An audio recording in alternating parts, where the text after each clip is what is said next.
Pemimpin Hamas Fauzi Barhu menyatakan bahwa serangan Israel ke Doha, Qatar beberapa waktu lalu sebagai pertanda deklarasi perang. Mengutip Kabarni pada 12 September, hal itu diutarakan oleh pemimpin Hamas tersebut dalam pernyataan pers pada Kamis 11 September 2025. Lebih tepatnya, Fauzi Barhu menyatakan bahwa serangan Israel di Doha merupakan deklarasi perang terhadap negara-negara Arab. Juga menyatakan bahwa serangan udara itu mengancam keamanan regional dan internasional, sehingga ia menyerukan tindakan segera dari negara-negara Arab dan Islam untuk menghentikan agresi Israel tersebut. Ia menyebut bahwa upaya pembunuhan terhadap delegasi negosiasi di Doha dianggap sebagai tanggung jawab penuh Benyamin Netanyahu. Lebih dari itu, Barhu menekankan bahwa ancaman pembunuhan tidak akan menghalangi Hamas dan para pemimpinnya untuk membela hak-hak rakyat Palestina. Seraya menegaskan kembali solidaritas penuh Hamas terhadap Qatar, Emir, pemerintah dan rakyatnya,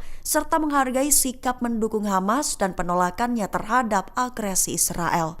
Pemimpin gerakan Ansyar Allah Sayyid Abdul Malik Al-Houthi dilaporkan mengecam agresi Israel di kawasan Arab. Ia menyebut serangan Israel di Yaman pada Rabu 10 September lalu bukanlah pencapaian, melainkan bukti kebangkrutan dan kriminalitas. Melalui pidato mingguannya, ia menegaskan bahwa kejahatan Israel tidak akan melemahkan rakyat Yaman, justru memperkuat tekad perlawanan. Mengutip dari Al-Mayadin, Al-Houthi menjelaskan pilihan rakyat hanya ada dua, yakni menyerah atau tetap bertahan. Ia menilai menyerah sama saja dengan menerima pelanggaran yang dilakukan Israel. Al-Houthi juga menyebut tindakan Israel di Palestina sebagai kejahatan abad ini. Lebih jauh, ia memperingatkan ambisi Israel yang tidak hanya terbatas pada Palestina. Menurutnya, Israel juga menargetkan Lebanon, Suriah, Yordania, Mesir, hingga Irak. Al-Houthi menegaskan bahwa Amerika Serikat menjadi mitra penuh Israel dalam memperluas agresinya. Ia menilai Washington membantu menormalisasi pelanggaran dan menutup mata dari penderitaan rakyat Arab. Dewan Keamanan PBB dilaporkan mengutuk serangan udara di Doha, Qatar. Namun dalam pernyataan resmi yang disepakati seluruh anggota, Israel tidak disebut sebagai pelaku.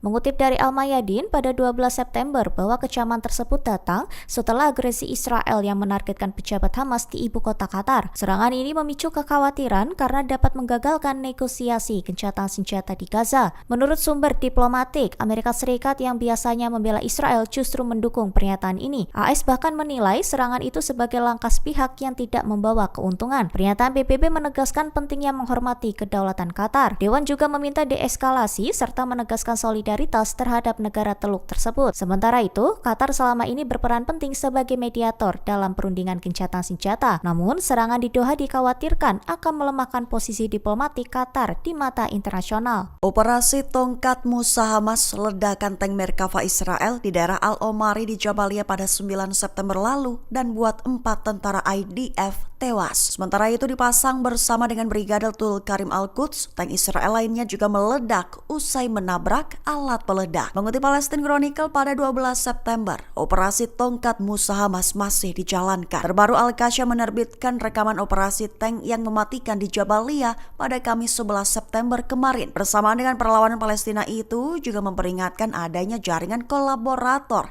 yang membantu Israel di dalam Gaza. Rekaman dimulai dengan para pejuang yang sedang mempersiapkan alat peledak di dalam sebuah rumah yang hancur, sebelum menunjukkan satu dari mereka menaiki tank dan melemparkan alat peledak tersebut ke kokpitnya. Beberapa saat kemudian tank meledak dan api melahap keempat tentara di dalamnya dan dinyatakan tewas. Tentara Israel pun mengonfirmasi tewasnya 4 tentara tersebut. Sementara itu dalam serangan terpisah, Al-Qasyam dan Brigade Tul Karim mengaku bertanggung jawab atas serangan meledaknya alat peledak di perlintasan 104 dekat Tul Karim, di mana pada Kamis 11 September, Radio Angkatan Darat Israel mengonfirmasi sebuah kendaraan militer Israel menabrak alat peledak di perlintasan 104 dekat Tul Karim yang melukai 2 tentara. Brigade Quds menyatakan bahwa alat peledak Shuja 1 yang telah disiapkan sebelumnya menargetkan kendaraan militer Namer, melumpuhkannya di dekat pos pemeriksaan dan berhasil mengenai sasaran.